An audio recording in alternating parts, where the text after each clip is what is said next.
One of the greatest sports moments in New Orleans history happened exactly 100 years ago tonight. On January 9th, 1917, a French quarter shoeshine boy made boxing history.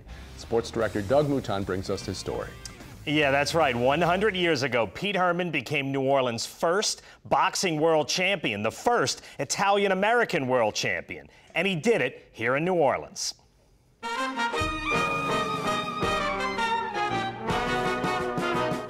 In January of 1917, Pete Herman was an up-and-coming 20-year-old boxer. As a 19-year-old, Herman got a shot at the world champ, Kid Williams, but lost a controversial decision. He beat the champ in his first fight in New Orleans, and because he didn't knock him out, and like I said, you got to beat the champ good. You can't just decision him.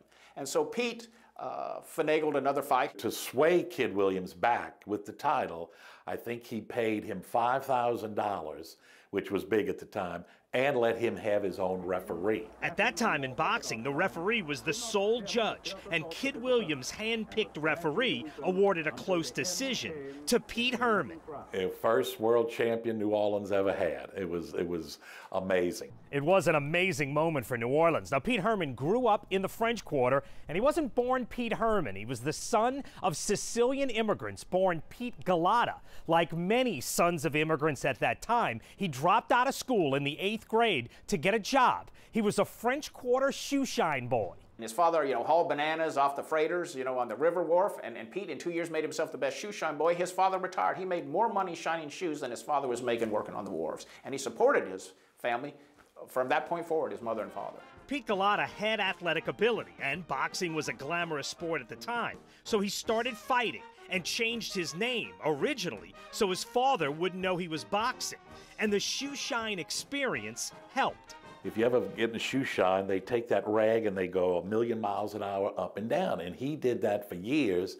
And when he would get into the ring, he was an infighter, basically. And when he would get in there, he would do this to people and destroy it. By the time he turned 21, Pete Herman was a world champion. 3 years after winning the Bantamweight title, Herman lost it to New York's Joe Lynch. A year later, he fought Lynch again in front of 25,000 people at Ebbets Field in Brooklyn, where the Dodgers play. Pete Herman won easily to regain the title. This was the scene at the L&N train station behind the Iberville Street Wharf as Herman returned home. He was well known all over the world.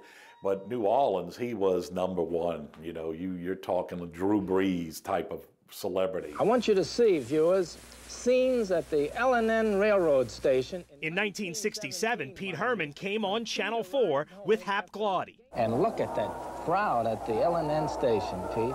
It was a big surprise to me. I'm telling you, I didn't know this was going to take place. Herman was as tough and rugged a fighter as was produced during the First World War. In the 1920s, Pete Herman was an international celebrity. That's Pete in the white trunks fighting in London. He was friends with Jack Dempsey and Babe Ruth. Ernest Hemingway saw him fight and wrote a short story about him. And when Bruce Lee was learning to combine Eastern and Western fighting styles, he said he studied 3 Western fighters: Jack Dempsey, British champion Jimmy Wilde, and New Orleans' own Pete Herman. Keep in mind, Pete was 5'2", 118 pounds, and he yet was able to knock people out, even because of his lack of size, but he had that power. And Bruce Lee learned to fight like Pete Herman. After a few years, people forget about things like that.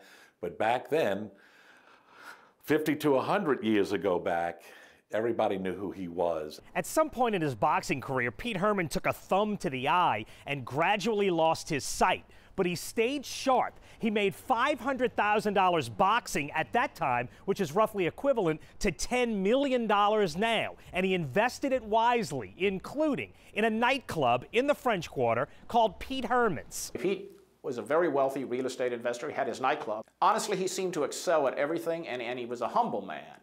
And people liked him. Pete Herman rode his trademark shoeshine punch to international fame, a 2-time world champion. It's an incredible story, and it's a cliche. It's rag to riches. They come over from Sicily. Pete was born in Convent, Louisiana, and he makes himself into a world-famous superstar. 100 years ago in New Orleans. A world champion fighter now would rarely fight more than once in a year. Back in 1917, after winning the world championship, Pete Herman fought 18 more times that year and never lost. Pete Herman died in 1973. He is one of the elite athletes in New Orleans history.